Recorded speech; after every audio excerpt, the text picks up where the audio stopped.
नमस्कार दोस्तों, राधे राधे। तो आज हम रिवाइज करने वाले हैं ट्रस्ट चैप्टर के क्वेश्चन आंसर की रिवीजन, वो भी आईसीआई स्टडी मटेरियल के लिए, आईसीआई स्टडी मटेरियल से।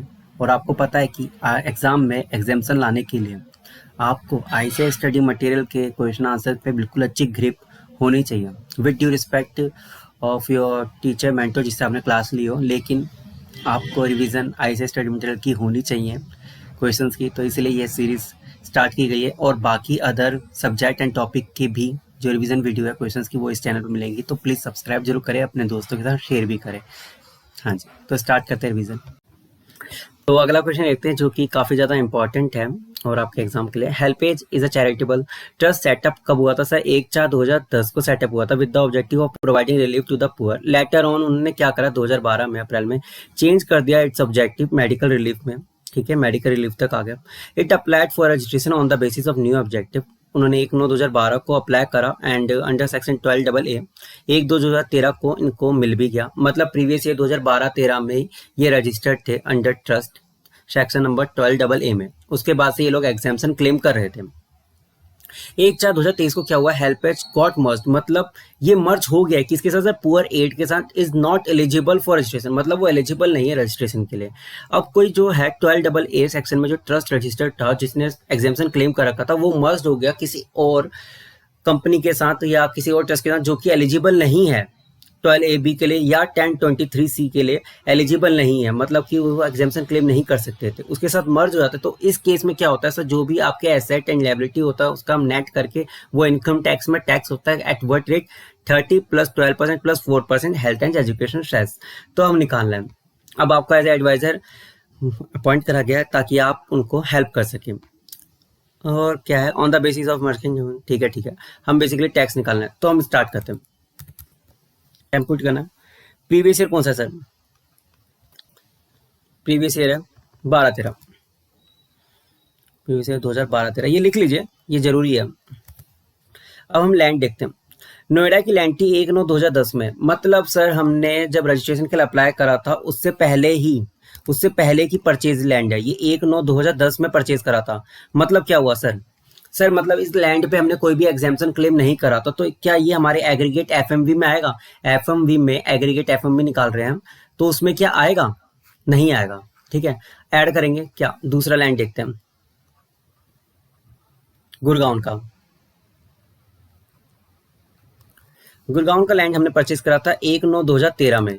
1/9/2013 में सर इसमें आएगा क्योंकि हमने जब अप्लाई करा था वो कब अप्लाई करा था सर? 1/9/2012 में, मतलब हमने प्रीवियस ईयर ये 2013-14 में बेसिकली लैंड परचेज करा गया है।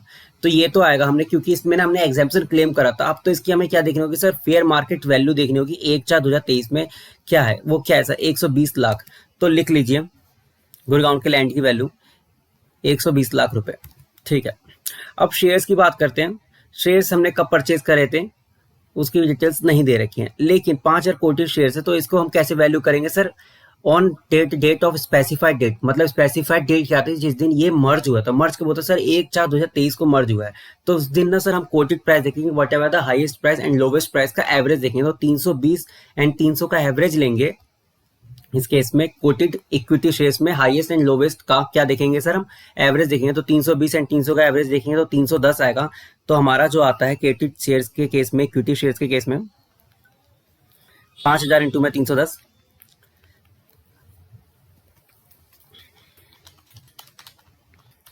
आता है 15,50,000।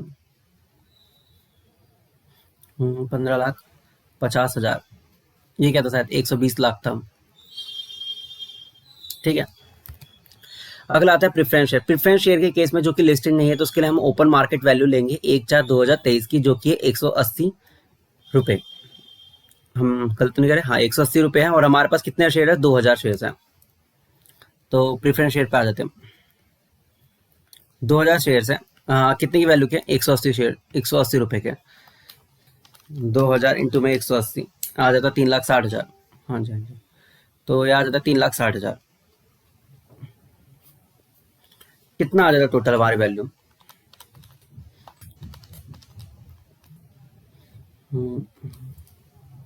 हमारा टोटल एफएमवी ये है। अब इसमें से हम क्या माइनस करेंगे? लिएबिलिटी माइनस कर देंगे। लायबिलिटी में क्या क्या सर हमारे पास है कॉर्पस फंड, ये नहीं आएगा। टोटल हमारी बुक लायबिलिटी दे रखी है 120 लाख की। अब इसमें से सर हमारे पास 12 लाख का कॉर्पस फंड नहीं आता है, प्रोविजन फॉर टैक्सेशन नहीं आएगा, रिजर्व एंड सरप्लस नहीं आएगा। तो 120 लाख में से हम कितना माइनस करेंगे सर? 12 लाख तो नहीं आएगा, 8 लाख नहीं आएगा एंड 18 भी नहीं आएगा, तो टोटल आ जाता है 82 लाख। मैं लिख देता हूँ ताकि आपके कंफ्यूजन ना हो। लायबिलिटी में क्या आएगा सर? 120 माइनस में 12 नहीं लेंगे, 8 नहीं लेंगे, 18 नहीं लेंगे, टोटल हमारा आया 82 लाख रुपए। ठीक है, इसके बाद जो बैलेंसिंग फिगर आती है उसको टैक्स करेंगे हम। ये हो जाएगा अमाउंट आपका टैक्स। और अपना एक बार आंसर मैच कर लेते हैं, बस यही था। ठीक है, 82,57,10,000 हमारा आ गया। इसका हम इनकम टैक्स निकाल लेंगे 34.994%। ये कितना है सर? 30% प्लस सरचार्ज, 12% प्लस 4%, इस रेट से टैक्स होगा। ठीक है, और ये इसकी वर्किंग थी। तो ये बहुत ज़्यादा इजी क्वेश्चन है और ये आपके एग्जाम के लिए एक इंपॉर्टेंट क्वेश्चन हो जाता है 6 मार्क्स से 8 मार्क्स के लिए। वैसे 6 मार्क्स के लिए जनरली पूछेंगे। तो अगला क्वेश्चन की तरफ बढ़ते हैं। प्लीज शेयर जरूर कीजिए और सब्सक्राइब भी। चलो अगला क्वेश्चन करते हैं, क्वेश्चन नंबर 8, जो कि आपके क्वेश्चन नंबर 7 से बिल्कुल ही सिमिलर है। सर्विंग द पुअर और charitable trust is registered under section 12AB में रजिस्टर्ड है। 1/4/2023 को क्या हुआ? It got merged with another entity जो कि एलिजिबल नहीं है, not eligible under section 12AB में एलिजिबल नहीं है, और 1023C में भी एलिजिबल नहीं है। तो सिंपली आपको क्या बोला गया? ये all the asset and liability की डिटेल दे दी है और आपको बोला कि सर कंप्यूट कर लो टैक्स लायबिलिटी कितना बनेगा in the hand of trust. तो हम क्या करेंगे? पहले तो हम एसेट लेते हैं, एफएमवी निकालेंगे। ठीक है, तो सबसे पहले हम क्या निकालेंगे सर? एफएमवी। सभी एसेट को देखते हैं। एसेट में सबसे पहले क्या आया? Stamp duty value of land, land आए। तो लैंड की क्या लेते हैं हम? फेयर मार्केट वैल्यू लेते हैं। फेयर मार्केट वैल्यू क्या दे रखी है सर? इसका पहले बोला है स्टाम्प ड्यूटी वैल्यू 15 लाख, मत कंफ्यूज होना। और ये ओपन मार्केट वैल्यू क्या बोला है? 17 लाख। आपको ये भी बोल रहा है बुक वैल्यू ज्यादा है, बुक वैल्यू ज्यादा है इसकी सर, बुक वैल्यू ज्यादा है, मत कंफ्यूज होना। ये कंफ्यूज करने के लिए ही आपको लिखा है, लेकिन हम क्या लेंगे? हमें जो पढ़ाया गया वो ही लिखेंगे, जो है 17 लाख रुपए। ठीक है, उसके बाद आपको क्या दे रखा है? सेकंड पॉइंट में 75,000 इक्विटी शेयर्स की वैल्यू दे रखी है, which is listed. Equity share Delhi stock exchange में लिस्टेड है, तो लिस्टेड है, तो लिस्टेड शेयर्स है। तो क्या होगा सर जी? कितने शेयर है सर? 75,000 शेयर्स हैं। Average of highest and highest sales price का था 75 एंड लोवेस्ट कितना है? अच्छा, लोवेस्ट 75 एंड हाईएस्ट है 85, तो इसका एवरेज कर लेंगे। इसका करेंगे सर एवरेज, कितना आएगा सर? ये आता है सर हमारा 75 प्लस 85, इसका एवरेज करा 80 इंटू में 75,000 करेंगे, तो ये आता है हमारा 60 लाख रुपए। ये आ गया 60 लाख रुपए। ठीक है, अब इसके बाद क्या करेंगे सर? प्रेफरेंस शेयर लेते हैं। प्रेफरेंस शेयर, प्रेफरेंस शेयर कितना है सर? 55,000 के प्रेफरेंस शेयर है। ठीक है, द शेयर वेज फैच है 44 lakh, they sold in open market.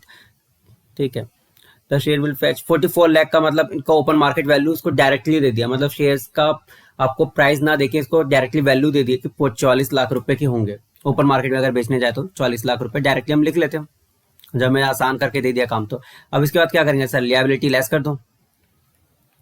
Total क्या दे रखा है आपको? टोटल लायबिलिटी दे रखी है आपको, छोड़ो टोटल नहीं दे रखा। कॉर्पस फंड दे रखा 15 लाख का। आउटसाइड की लायबिलिटी दे रखी है 90 लाख। प्रोविजन फॉर टैक्सेशन नहीं आता। Liability in respect of payment of various utility bills 6 lakh. तो 90 लाख प्लस 6 लाख कितना हो गया सर? 96 लाख। 90 प्लस 6 होता है 96 लाख। ये कर दो माइनस, तो हमारा आंसर कितना है?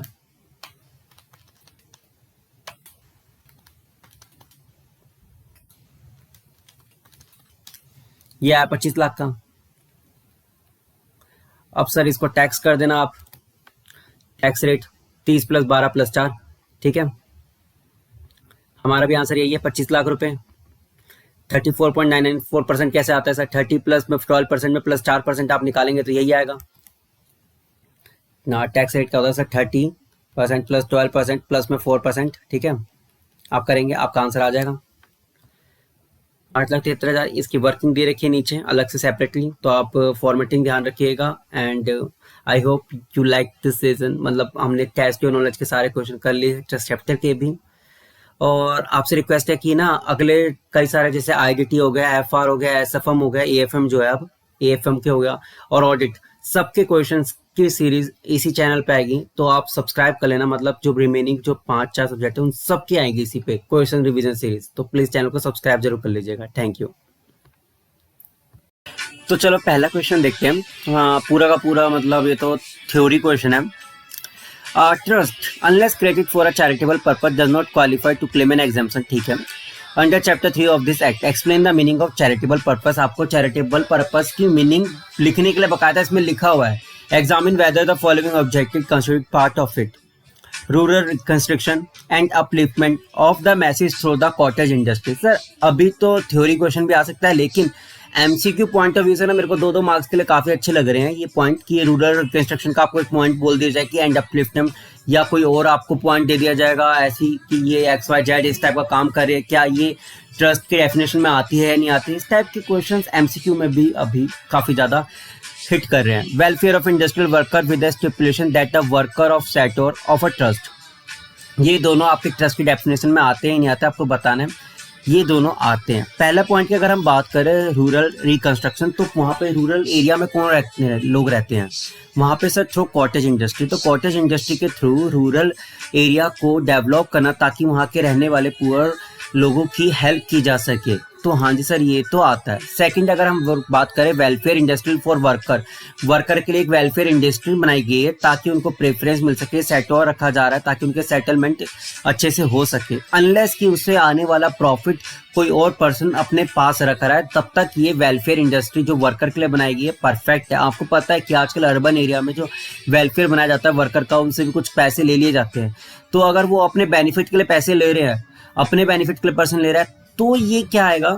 ये सर आपका ट्रस्ट में नहीं आता। लेकिन अपने पास पैसे रखते तो अजम्पशन बेसिस पे आंसर रहेगा। अपने पास पैसे नहीं रख के वर्कर के लिए आप करते हैं खर्च, तो सर ये रहेगा आपके ट्रस्ट की डेफिनेशन के अंदर। चलो आंसर देखते हैं। तो पहले हमें चैरिटेबल पर्पस का हमने मीनिंग डिफाइन करा, to include relief of the poor, education, medical relief, yoga, presentation, environment and preservation of monument और प्लेसेस और ऑब्जेक्टिव और आर्टिस्टिक और historical interest and advancement of any other objective. लेकिन however advancement of other objective आपको पता है कि वो 20% से ज़्यादा नहीं होना चाहिए। तो ये सब आपको लिख रखा है, आप पढ़ लीजिएगा। और ये आपका लिख रखा है, in substance the activity of rural reconstruction through cottage industry relief to the poor consequent is for a charitable purposes. ठीक है, सुप्रीम कोर्ट का एक इसमें ले रखा है। मेरे हिसाब से ज़्यादा कोई रेलिवेंट नहीं है क्वेश्चन, फिर भी मटेरियल में दे रखा तो हम करेंगे ना, हम करेंगे, बस यही चीज़ है। और ये जो सेकंड वाला है वो भी बोल रहा है, the application of the part of the income of the trust for the benefit of the employ for settler, मतलब सेटल कर रहा है, can not distend the trust from claiming the exemption under section 11, मतलब कि हम उसको denied नहीं कर सकते हैं। चलो अगले क्वेश्चन पे तरफ बढ़ते हैं। चलो एक और क्वेश्चन है, सेकंड क्वेश्चन। इसमें एक छोटी सी गलती थी, मतलब क्या हुआ, सबने प्रोविजंस ठीक लिखा। एग्जामिनर का जो पॉइंट आया, कमेंट आया कि सर लोगों ने एंड में कंक्लूजन गलत लिखा। मतलब सर चलो क्वेश्चन पढ़ते हैं। Ramji charitable trust has filed income tax assessment for the year 2024-25 का उन्होंने रिटर्न फाइल किया है अंडर सेक्शन 139 सब सेक्शन 4 में, and applied only 50% of its income. Only 50% ही लगाया। It intends to accumulate the balance 35% to be spent in future year, मतलब कि टोटल 50% लगाया, 35% इन्होंने फ्यूचर में लगाएंगे। उसके लिए इन्होंने एक्यूमुलेट कर रखा है, जिसके लिए फॉर्म 10 इन्होंने फाइल कर दिया इन अगस्त 2024। इन अगस्त मतलब 2024 में ही फाइल कर दिया था फॉर्म 10। ठीक है, तो ठीक है, ड्यू डेट से पहले फाइल कर दिया। And accumulated post saving bank, मतलब जो हमें सेविंग बैंक अकाउंट में लगा दे, जो मतलब सेफ मोड हमें दे रखे थे सेक्शन 11 में, तो उसमें इन्होंने लगाया।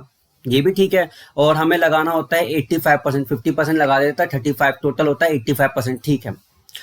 The assessing of a disallowed accumulated income of 35% tax the same on the ground of the trust has filed its return only in December 2007. Discuss the validity of the assessing officer.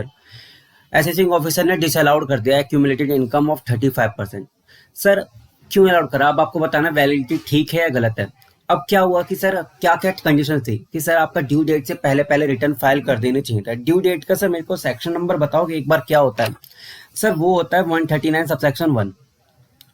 ठीक बात है, ठीक बात है। इन्होंने जो return file करी, जरा उसका सेक्शन नंबर बताओगे किसमें फाइल करे? 139(4), मतलब ड्यू डेट पे फाइल नहीं करा, इन्होंने लेट रिटर्न फाइल करा। सब बच्चों ने सब चीज लिखा कि ड्यू डेट से पहले फाइल हो जानी चाहिए थी, उनको सेक्शन नंबर ही उन्होंने ध्यान नहीं दिया कि यहाँ पे जो लिखा हुआ है 139(4) लिखा हुआ है, न कि 139(1) लिखा हुआ है। सारा उन्होंने प्रोविजंस लिखा, लेकिन एंड में कंक्लूजन गलत निकाल के आने के कारण उनको पूरे मार्क्स अलॉट ही नहीं हुए बच्चों को। इसका एक बार आप आंसर पढ़ लीजिएगा। Furnish on before data due date of return 139(1) में होना चाहिए था, जो कि उन्होंने फाइल नहीं करा, इसलिए असेसिंग ऑफिसर इस बार ठीक है। सैल्यूट एओ को। और सर एक रिक्वेस्ट है, प्लीज़ चैनल को सब्सक्राइब कीजिए, कोई नहीं करता है, मतलब 150 वीडियो में भी कोई सब्सक्राइबर नहीं आ रहे, तो प्लीज़।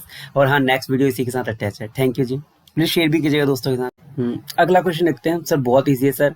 इसमें बोला है कि सर आपको ना चैरिटेबल इंस्टीट्यूशन का AY 2024-25 में टोटल बस इनकम बता के आनी है। फीस कलेक्टेड था सर 14 करोड़ का, सर 14 करोड़ का फीस कलेक्टेड हुआ है। And construction of new computer laboratory 0.5 crore spend करे, लैंड 2 करोड़ का, एंड जो अमाउंट साइड में रखा हुआ है सेफ मोड अज्यूम करके आएंगे 4 करोड़ का। ठीक है, तो टाइम पीरियड में है 4 साल में, नेक्स्ट में खर्च कर लेंगे तो अलाउड होगा। कैसे करेंगे सर? सिंपल है सर, हमको क्या करना होगा सर, 14 करोड़ लिख लो। 14 करोड़ सर हमें मिला फीस, ठीक है। इसमें से 15% डायरेक्टली माइनस कर दो, ठीक है। 14 करोड़ का 15% निकालो, ये आता 2.1, ठीक है। 2.1 माइनस होगा, दूसरा क्या होगा सर, 0.5 माइनस होगा, 2 करोड़ लैंड का माइनस होगा, 4 करोड़ भी माइनस होगा जो हमने साइड में रख रखा है। 14 करोड़ माइनस में 15%, माइनस में 0.5, माइनस में 2, माइनस में 4, टैक्स हो जाएगा 5.4। ये आपका टोटल इनकम हो गया जो टैक्स होगा। चेक कर लीजिए। चलो अगला क्वेश्चन देखते हैं, क्वेश्चन नंबर 4। अगेन है ना ब्यूटीफुल क्वेश्चन फॉर है ना MCQ point of view, 2 marks के MCQ के लिए खरा कंसिडर। आपको क्या बोला गया है, डिटरमाइन टैक्सेबल इनकम, कितनी टैक्सेबल इनकम होनी चाहिए। तो income from the proprietors held by the trust, trust ने जो हेल्ड कर रखा था उसकी कितनी इनकम हुई, प्रॉपर्टीज जो भी हेल्ड कर रखी थी उससे बेसिकली कितनी इनकम हुई सर, 10। ठीक है, income net from the business, incidental to main objective. क्या होता है सर, कभी कल ना आपको ना इंसिडेंटल टू मेन ऑब्जेक्टिव आप ना थोड़ा बहुत ना फीस ले लेते हैं, चार्जेस ले लेते हैं, बट ना उसमें आपकी इनकम हो जाती है, तो सर ये अलाउड होता है, इसको इनकम को आपको ऐड करना होगा। ठीक है, 14। Voluntary contribution from public, voluntary आकर कोई डोनेशन दे देती पब्लिक, तो वो कितना था सर, 7। टोटल हो जाता है 21। ठीक है, इसमें से हम 15% माइनस कर देंगे, आता है 17.85। ठीक है, अब ना ट्रस्ट ने अप्लाइड करा था 11.60 lakh toward the charitable purposes, लेकिन इसमें ना कुछ लोन थे जो हमने पे करे थे 3.60 लाख के। सर आपको याद होगा 31/3/2021 के बाद जो भी लोन लेते हैं ना, तो वो जब अलाउड होते हैं जब आपने उसकी पेमेंट करी हो। तो हमें ये देखना होगा ये लोन कब का है, तो ये लोन लिया था 2020-21 में, तो इसलिए ये अलाउड नहीं होगा। तो 11.60 में से 3.60 हम माइनस कर देंगे तो बचेगा 8 बचेगा। तो 8 का हमें डिडक्शन मिल जाएगा, 8 करोड़ का, 8 लाख का सॉरी। तो कितना बचेगा सर, 9.85 हमारा आता है। ठीक है, टैक्सेबल इनकम, तो यही इन्होंने लिख रखा है। ये तीनों इनकम इन्होंने ऐड करा पहले, ठीक है, उसके बाद 15% माइनस करा एग्जैक्टली, उसके बाद ये अप्लाइड करा। अब तो ये आपके MCQ के लिए आने के लिए रेलिवेंट है। ठीक है, एक रिक्वेस्ट है, प्लीज चैनल को आप सब्सक्राइब करें, दोस्तों के साथ शेयर करें। Thank you. अगला question, work out from the following, the amount of capital gain shall be deemed to have been applied for a charitable or religious purpose arising out of the sale of capital asset utilized for the purposes of trust to the extent of 60%। मतलब आपका क्या हुआ sir, जो हमने cell of capital asset करा ना, तो उसे जो भी पैसा है उसका 60% हमने ना क्या यूटिलाइज करा है, for the purpose to purchase a new capital asset. तो सर हमने क्या करा है sir, cost of the new asset कितना था, 3 लाख रुपए, और कॉस्ट ऑफ ट्रांसफर्ड एसेट क्या है, 2,40,000 रुपए। इनके बीच का जो भी डिफरेंस होगा एडिशनल कॉस्ट का सर हम क्या देखेंगे, 60% देखेंगे, और अब वो हम मानेंगे कि चैरिटेबल पर्पस के लिए यूज हुआ है। सिंपल वर्ड में क्या है कि सर 3 लाख माइनस में 2,40,000। Sir MCQ point of view के लिए सर ये क्वेश्चन अभी के लिए रेलिवेंट है, 2 मार्क्स का MCQ के लिए आप मान सकते हो, पूछा जा सकता है। ठीक है, इंटू में 60%, तो क्या हुआ 60,000 इंटू में 60% कर लो, तो ये 36,000 जो आंसर है ना, ये माना जाएगा deem to be applied for the purpose of charitable purposes. Answer देख लीजिए सर, यही है। ठीक है, और ऊपर लिख रखा है थोड़ा बहुत थ्योरी। थैंक यू जी। चलो अगला क्वेश्चन देखते हैं। ये क्वेश्चन प्योर थ्योरी क्वेश्चन है। An electoral trust approved by the CBDT is not liable to income tax in respect of voluntary contribution received and other income. Sir voluntary contribution का तो मिलता है, अदर इनकम का तो नहीं मिलता। Examine the correctness of the statement. Sir पता है लेकिन लिखना कैसे, एक बार चलो पढ़ लेते हैं थ्योरी क्या है। Section 13 bill provides the exemptions in respect of voluntary contribution received by the electoral trust approved by the CBDT in accordance with the scheme to be made by the central government, in accordance with the scheme to be made by the central government। ये 3 line तो आपको लिख कर ही आनी है, ठीक है, इसके मार्क्स है। ठीक है, voluntary contribution received by an electoral trust to be treated as an income under section 2 subsection 24 but shall be exempt under section 13B if the trust distributes to be registered as a political party during the year and 95% of the aggregate donation received by it during the year along with the surplus brought forward from any earlier year. Another condition for availing the benefit under this section is that the electoral trust should function in accordance with the rules framed by the central government. It may be noted that the exemptions under section 13B will be available only in respect of voluntary contribution received by an electoral trust। जैसा हमने बताया था, the exemption cannot be claimed respect of any other income of an electoral trust। तो ये तो आप theory question पढ़ लीजिएगा अपने आप। नेक्स्ट क्वेश्चन की तरफ बढ़ते हैं।